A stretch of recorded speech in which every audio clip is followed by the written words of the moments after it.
Fala, crianças, bem-vindos ao atfdigital.com.br. Meu nome é professor Alexandre Teixeira, eu sou professor de vocês de Direito e Processo de Trabalho, tanto na primeira quanto na segunda fase da OAB, seja curso presencial do ATF, ou seja o curso online preparatório para a primeira ou para a segunda fase da OAB. E hoje a gente está aqui só brincando de comentar a prova de segunda fase da OAB em Direito do Trabalho do 8º exame. Vamos lá? Pecinha tranquila, pecinha de contestação, vista, revista e feita na sexta-feira à noite antes da prova. No domingo, tá certo, uma contestaçãozinha com a prejudicialzinha de prescrição, tá certo que deve valer nessa prova aqui entre meio a 1 ponto, já que pelo menos eu não encontrei, né? Eu acredito que não tenha nenhuma preliminar, porque geralmente quando tem uma preliminar é meio ponto para preliminar e meio ponto para prejudicial. No exame passado, que foi o 7º exame de ordem, como no recurso ordinário só houve uma preliminar e não houve a prescrição,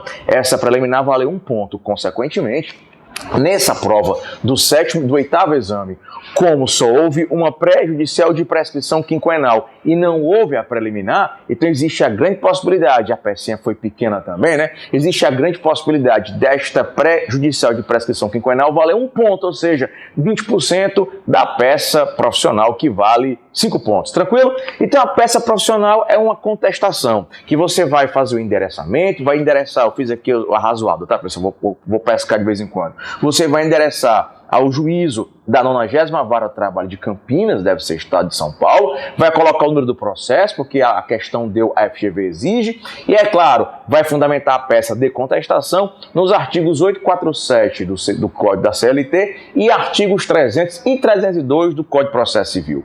Aí você vai alegar de cara uma prejudicial de prescrição quinquenal, lembrando, né, que a interposição da ação se deu no dia 12 de 4 de 2012. Então, por força do artigo 7º, inciso 29 da Constituição Federal, por força do artigo 11, inciso 1º da CLT, por força da súmula 308, inciso 1º do Tribunal Superior do Trabalho, você vai pedir a prescrição quinquenal dos 5 anos anteriores ao ajuizamento da reclamação trabalhista, de modo que os direitos que estiverem 5 anos para trás, do dia 12 de 4 de 2007, estarão todos prescritos, pelo que você vai pedir a extinção deste pedido com resolução de mérito, nos termos do artigo 269, inciso 4º do Código de Processo Civil.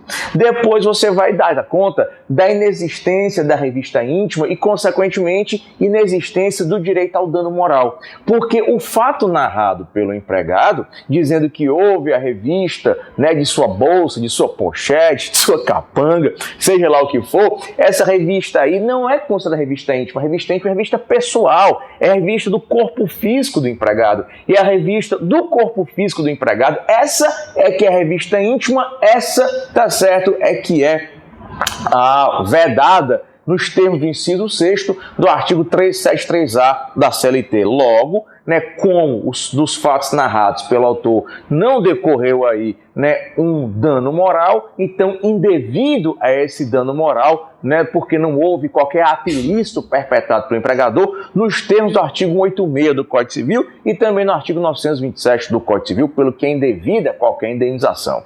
Aí em seguida você vai pela inexistência de dano moral porque não houve assédio moral. Você sabe que o empregado ele descumpriu norma interna da empresa. E um dos poderes empregatícios do empregador, né, visto inclusive na segunda aula de Direito do Trabalho, nosso curso de primeira fase da OAB, dois dos poderes empregatícios do empregador é justamente o poder regulamentar, que é o poder que o empregador tem de criar normas jurídicas regulamentando a relação de emprego. E ele criou a norma do uso de fardamento. E se o empregado não obedecer aquela norma, o empregador, no alto do seu poder disciplinar, ele vai ter todo o direito de punir o empregado. Logo, é direito potestativo do empregador o poder regulamentar, de criar normas jurídicas internas à empresa e, é claro, de punir o empregado quando do descumprimento. Se é direito do empregador, o empregador, mais uma vez, não cometeu qualquer ato ilícito nos termos do artigo 186 do Código Civil e 927 também do Código Civil, pelo que descabe, né, e procede o pedido de indenização.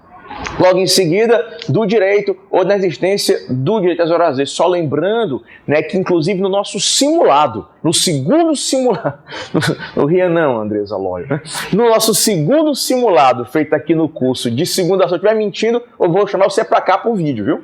Então, no nosso segundo simulado, né, de direito do trabalho aqui no ATF, a gente fez uma contestação que a gente tinha que negar a inexistência do direito ao dano moral, né, porque a criatura narrou um fato que ela dizia que era uma dispensa discriminatória, quando na verdade não havia qualquer dispensa discriminatória, consequentemente inexistindo o direito à indenização. Então esse tipo de argumentação, contestar um pedido de indenização por dano moral, isso aqui foi feito por nós no nosso curso de segunda fase da OAB. Aí o próximo pedido da inexistência do direito às horas extras, também estudado por nós numa das peças profissionais feitas em sala de aula. Inclusive, né, tive até um equívocozinho, troquei a quantidade de horas, os meninos acabaram me chamando a atenção e me fazendo com que eu lembrasse, né, dessa questão que foi feita em sala de aula, muito parecida com a que você vai contestar agora.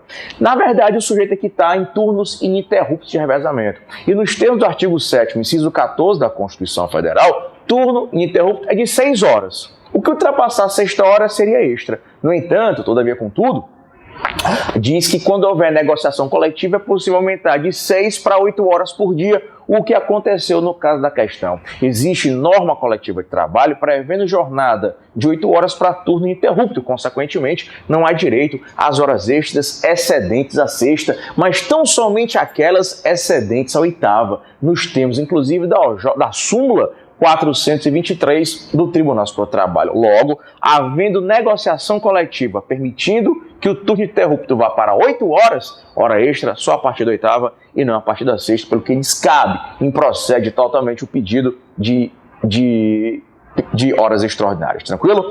Do abono de férias. Você sabe que nos termos do artigo 130, inciso 2º da CLT, o empregado, em regra, tem 30 dias de férias. Se ele faltar até 5 dias, faltas injustificadas, é claro, continua com os mesmos 30 dias. Mas se ele faltar de 6 a 14 dias, e no caso aqui ele faltou 6 dias, ele já vai ter não mais 30 dias de férias, mas apenas 24 dias, podendo ainda converter 1/3 desses dias em pecúnia. Só que 1/3 de 30 é 10. Ele não tem direito mais a 30, ele só tem direito agora a 24 dias de férias, e 1/3 de 24 é 8, nos termos inclusive do artigo 130. Inciso C, pessoal, que é os alunos aqui do ATF, aqui do Acertando, né? Nos termos do artigo 130, inciso 2º da CLT, e é claro, nos termos ainda, né, do artigo 143 da CLT. Então, apenas 8 dias de abono e não 10, esses 2 dias de diferença que ela está pedindo, o empregado não tem direito. Além do abono de férias, né, foi pedido para efeito de contestação o 13º salário. Se você pegar o parágrafo 2º do artigo 2º da Lei 4749/62, uma das leis do 13º salário, né, essa lei diz que o empregado, no mês de janeiro do ano em que ele gozar férias, esse empregado pode chegar para o empregador e dizer assim: olha, empregador, eu vou tirar férias esse ano e eu estou dentro do prazo previsto em lei. Qual é o prazo previsto em lei? Mês de janeiro do ano que o empregado vai gozar férias. Então, como o empregado gozou férias em julho, julho de 2011, 2010, em julho de 2010, na questão, esse empregado tinha até o dia 31 de janeiro de 2010 para chegar para o empregador e dizer: seu empregador, quando eu for gozar minhas férias em julho de 2010, eu quero receber a primeira metade do 13º salário, juntamente com as férias e juntamente com o texto constitucional. Acontece que, todavia, contudo, esse empregado não exercitou o direito dentro do prazo previsto em lei, que era até janeiro de 2010, ele só fez isso em março de 2010, consequentemente fora do prazo, não há o que exigir do empregador, portanto improcede o pedido. Do ticket de alimentação e do vale transporte. Lembrando que esse contrato ele esteve em auxílio, né, doença, salvo engano, por 30 dias. Esse auxílio doença é uma licença não remunerada. E se a licença não remunerada, se a licença não remunerada, esse auxílio doença, ele é suspensão do contrato de trabalho. Se é suspensão do contrato de trabalho, ele nem presta serviços, nem recebe os salários correspondentes. Logo, se não presta serviço nem recebe salários, os efeitos do contrato de trabalho prestação de serviço, percepção de salários, inclusive vale transporte e vale refeição, eles estão suspensos, uma vez que o vale transporte é direito do empregado para ir até o emprego e voltar. O contrato está suspenso, está de licença, vale transporte para quê? O ticket de alimentação é para ele se alimentar durante a prestação de serviço, não está prestando serviço, o contrato está suspenso, vai receber ticket de alimentação para quê? Então, o 476 da CLT, que trata da suspensão do contrato de trabalho no caso de auxílio-doença, é que vai reger a matéria, além do artigo 63, né, da Lei 8.213/91, que é justamente a lei de benefícios da Previdência Social. Da alteração contratual válida, olha só, e aí tu não pode dizer que eu não disse, né, menino? Tá muito exigente pro meu gosto, viu, Paulo? Tá muito exigente ainda pro meu gosto, olha só. Eu disse, não vai espalhar não, viu, que a concorrência vai dizer que é a ideia deles e não é. Eu disse pro pessoal da segunda fase da OAB, desde o primeiro dia de aula, que a FGV está pegando questões, tal ou não tá, de primeira fase, falei ou não falei? Falei, né? Questões de primeira fase, transformando em questões de segunda. Foi o que o tio Alexandre fez, Andressa Loyo. Pegou as duas últimas provas da OAB FGV, o 7º e o 6º exames, e transformou as questões de primeira fase, Paulo, em questões de segunda. Olha só, queridos, essa questão aqui da alteração contratual do pagamento do salário do empregado caiu na primeira e, tá certo, caiu agora na segunda fase. Então, quando o empregador alterar a data do pagamento, no caso da questão do dia 2 do mês para o dia 5, por mais que tenha havido uma alteração do dia 2 para o dia 5, mas ainda assim está dentro do quinto dia útil, né? Do quinto dia útil previsto no parágrafo único do artigo 459 da CLT. Portanto, a alteração contratual perfeitamente e plenamente válida. Na verdade, o Alexandre dando aqui uns 75% da peça processual, né? E tranquilamente uma das questões subjetivas. Então, bora para cá. Em conclusão, você pediu o acolhimento da preju de prescrição quinquenal, pedindo a extinção do feitos com resolução de mérito 2094, é claro, vai pedir o julgamento totalmente improcedente da reclamação do trabalhista para liberar o empregador de tudo aquilo que está sendo pedido ao empregado. Tranquilo? Bem, das 4 questões subjetivas, eu não vou nem mentir, que eu também não gosto de mentira, mas das 4 questões subjetivas, certo? A FGV inovou. A FGV, ela vinha pegando essas 4 questões e tirando de um material, né, que eu tinha acesso, não que eu tinha acesso, mas eu tenho um material tão extenso de questões, que as questões que a FGV colocava nesse material eram as questões que a FGV colocava na prova, essas questões estavam muito parecidas com o meu material, mas dessa vez a FGV inovou. Eu não vou mentir, não. Nenhuma das questões que estão aqui, certo? Das 4, elas estavam nesse meu material. Mas uma delas eu dei com toda certeza, inclusive foi no simulado, foi? Foi no simulado, acho que foi o simulado da contestação, salvo engano. Então, bora para cá. As questões não são difíceis, as 4 diferentes, mas não foram questões difíceis, foram questões que você encontrava tranquilamente, né? Questões que vocês encontravam tranquilamente na súmula J e legislação, usando a CLT da LTR, que é uma CLT maravilhosa, e usando o livro de súmulas do Vitor Rafael Derviche. Infelizmente, né, a CLT do professor Leônio Pereira, né, trabalhou muito mal, pelo que não indico mais não. Então vamos lá. Questão número 1. A questão número 1 da prova, ela diz mais ou menos assim, né? Questão número 1 da prova. Joana e Guilherme, ambos com 30 anos, ajuizaram a reclamação trabalhista plurima contra um município, dos quais são empregados nos moldes da CLT, postulando diversos direitos lesados. A sentença proferida, de forma líquida, julgou o pedido procedente em parte e condenou o réu ao pagamento de R$13 mil para Joana e R$22 mil para Pedro. Com base na hipótese apresentada, respondo aos itens a seguir. Analise se a sentença proferida está sujeita ao duplo grau de jurisdição obrigatório. A gente sabe que o duplo grau de jurisdição obrigatório, nos termos da súmula 303 do TST, e era só olhar na súmula isso aqui, procurando e achando tranquilamente no livro de súmulas do Vitor Rafael Derviche, que traz as súmulas por assunto, certo? Pegando a súmula 303, você chegaria à conclusão de que somente há duplo grau de jurisdição obrigatória quando a condenação for superior a 60 salários mínimos. Como a condenação, somando tudo, 22 com 13, 35 mil reais não foi superior ao salário mínimo, 620 vezes 60, consequentemente, não está sujeita ao duplo grau de jurisdição. Além disso, você vai ter o artigo 475 do CPC. Bem, com relação à questão primeira, o item B de bola, o que é que você vai ter? No questão primeira, item B de bola, você vai ter que você vai fracionar as duas condenações, uma de 13 e outra de 22 mil reais. E se você pega o artigo 87, B de bola do ADCT, também perfeitamente encontrável na sua CLT, na parte que ela traz da Constituição Federal, o artigo a linha B de bola do artigo 87 da CLT diz, né, que execuções contra o município, né, só serão pagas mediante precatório se for superior a 30 salários mínimos. Como a execução contra a Joana é só de 13 mil reais, né, consequentemente inferior a 30 salários, então vai ser pego por RPV, requisição de pequeno valor, mais execução contra a fazenda de Guilherme, que é de 22 mil reais, vai ser paga através de precatório. Tranquilo? Questão 2. Né? Questão 2. Vamos embora para cá. Francisco é empregado numa empresa de máquinas e trabalha externamente. Em termos salariais, Francisco é comissionista puro, recebendo 20% sobre as vendas por ele realizadas mensalmente.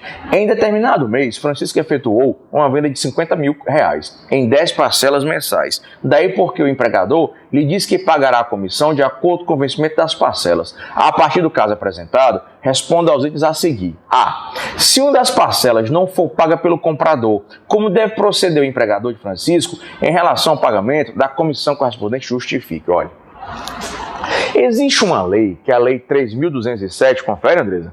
Existe uma lei, que é a Lei 3.207/57, no seu artigo 7º, que diz que quando o empregado, vendedor, a questão diz que ele é externo, eu vou presumir que ele é viajante, tá certo? Quando o empregado vendedor vender e o devedor, o comprador, não pagar uma das parcelas, o empregador tem todo o direito de estornar, de pedir a devolução daquela comissão feita ao empregado. Presta atenção. Vendedor, empregado externo, viajante, vende ao cliente. Cliente paga.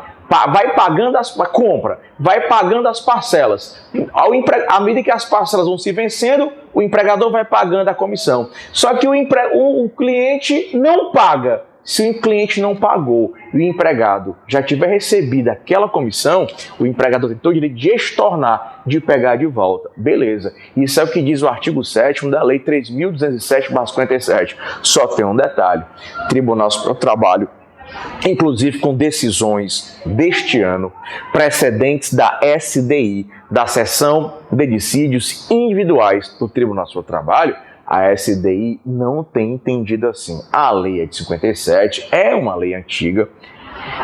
Essa regra também existe no artigo 466 da CLT, que fala do pagamento de comissões em parcelas. Acontece que o Tribunal Superior do Trabalho, interpretando o caput do 466 e seu parágrafo 1º, entende que mesmo que o cliente não pague, o empregado tem direito à comissão, o empregador não pode estornar pelo princípio da alteridade. Então, cuidado aí, pessoal, porque essa questão, se a FGV quiser ser justa, porque eu tenho uma lei que diz uma coisa, e o entendimento do TST que diz outra, só que esse entendimento do TST não é um entendimento sumulado, nem tem súmula, nem tem OJ.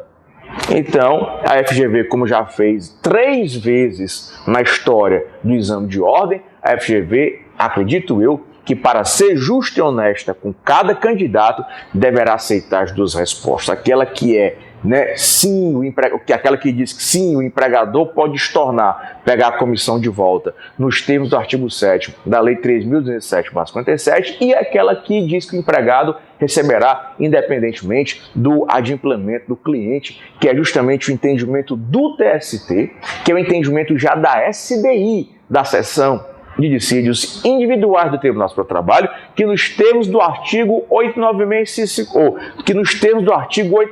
parágrafo 3º, tem, tá certo, a obrigação legal de uniformizar o entendimento do TST. Então, a letra A comportaria 2 respostas, cuidado FGV.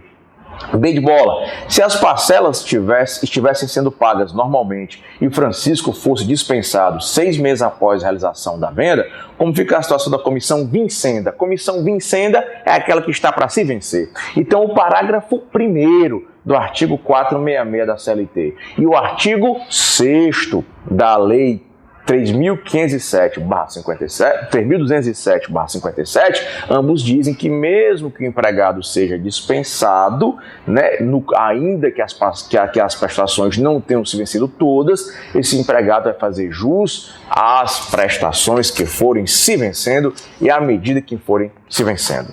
E, consequentemente, para a lei, pagas para o TST, independentemente do pagamento. Questão número 3, até agora só súmula, só OJ, só dispositivo de lei. Questão 3 está no nosso simulado. Não é, Andresa? Questão 3 do nosso simulado.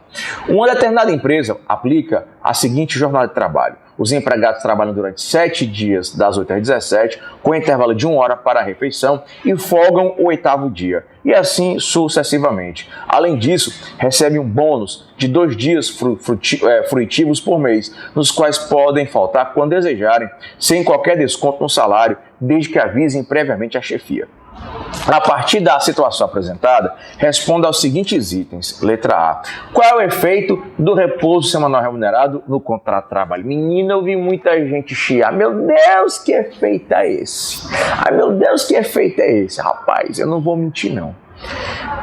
Para eu que tenho uma certa, isso não estou dizendo que o que eu vou dizer aqui é o correto, não, mas pela experiência que eu tenho com concurso público, exame de ordem, ração, 10 anos com exame de ordem, 15 anos dando aula de direito de processo de trabalho, esse efeito para mim é a interrupção do contrato de trabalho.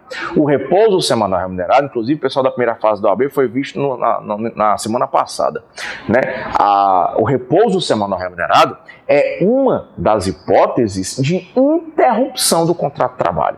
Então, o efeito que o repouso semanal remunerado causa ao contrato, o efeito é de interrupção. O empregado não presta serviços, mas recebe os salários correspondentes. Professor, e qual é o resto da questão? Onde é que se encontra o normativo de regência desse direito? Artigo 7º, inciso 15 da Constituição Federal. Quem me obedeceu e fez toda a referência cruzada, hein, Andresa? Na peça da Ana, na peça Tereza contra saco de plástico limitada. Quem fez brincamos com repouso semanal remunerado. Quem fez toda a referência cruzada, no meu curso de segunda fase da OAB, viu que a regência é do repouso semanal, artigo 7º, inciso 15, artigo 67 da CLT e lei 605/49. Tranquilo? Perfeito? Então vamos lá. Letra B de bode, daqui a pouco. Analise, segundo a legislação em vigor, a política do repouso remunerado adotada pela empresa. A política desse repouso remunerado, trabalhando 7 dias consecutivos e folgando o 8º dia, isso é conhecida Semana Francesa, que se encontra nas minhas questões, que se encontra no meu simulado e, mais uma vez, mais uma questãozinha de graça para os meus alunos. Então, a Semana Francesa, ela não é adotada no Brasil. O que é a Semana falada hoje, hein, pessoal, primeira fase? O que é a Semana Francesa? O caboclo trabalha 7 dias consecutivos, se é francesa, no mínimo sem tomar banho, e folga o 8º. Só que a OJ 410 da SDI1 do TST, ela diz que fere o artigo 7º, inciso 15 da Constituição Federal, que trata do repouso semanal remunerado. Ela diz que a semana tem 7 dias. Se a semana tem 7 dias, o empregado não pode trabalhar 7 dias consecutivos sem folga. Então ele trabalha 6 e folga obrigatoriamente no 7º. De modo que a OJ 410 proíbe a Semana Francesa, que é o trabalho por 7 dias consecutivos, folgando o 8º. Perfeito? E a questão tida por todos como a mais difícil da prova, até porque é uma lei específica, 11.440, que alterou o dispositivo da CLT. Qual foi, André? Sabe de qual? Eu esqueci. Bem, eu digo já qual é, André, pesquisa aí, não? 1654 da CLT? Não. Lembro não. Mas a lei 11.440, de 2011, criou a CNDT, Certidão Nacional de Débito Trabalhista, que é agora que você que deve na Justiça do Trabalho, você que não paga sentença condenatória, você que não cumpre sentença condenatória, você que não cumpre acordo homologado, você que não cumpre acordos celebrados perante o Ministério Público do Trabalho e a Comissão de Conciliação Prévia, você vai parar na CNDT. Você vai ter uma CNDT, uma certidão, tá certo, Nacional de Débito Trabalhista. E você tiver ali positivado, querido, você pode ter certeza que você não tem direito nem a participar de licitações, nem muito menos, né, de tirar empréstimos em bancos públicos. Tranquilo? E aí a minha avaliação da prova. A prova, o pessoal se desespera, é natural, todo mundo estressado, todo mundo desesperado, mas a avaliação que eu faço de forma fria, a prova foi tranquila. Não passa com 10, querido, passa com 6. Por mais que praticamente todo mundo no Brasil que fez segunda fase de Direito do Trabalho tenha tido muita dificuldade de encontrar a resposta da quarta questão, mas a quarta questão vale 1,25 e a prova vale 10. 10 menos 1,25, 8,75. Não passa com 8,75. Passa com 6. A peça estava tranquila. Dos 8 exames feitos pela FGV, até agora 6 contestações, 2 ROs apenas.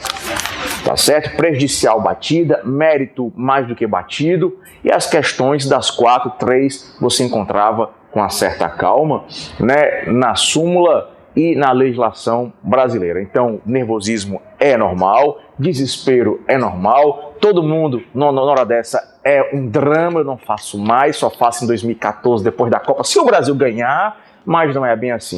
A aprovação de vocês é certa. Tranquilo? Então, fiquem ligados no www.atfdigital.com.br. É claro, venham fazer primeira e segunda fase da OAB com o professor Alexandre Teixeira no ATF aqui no Recife. Até mais, tchau, tchau.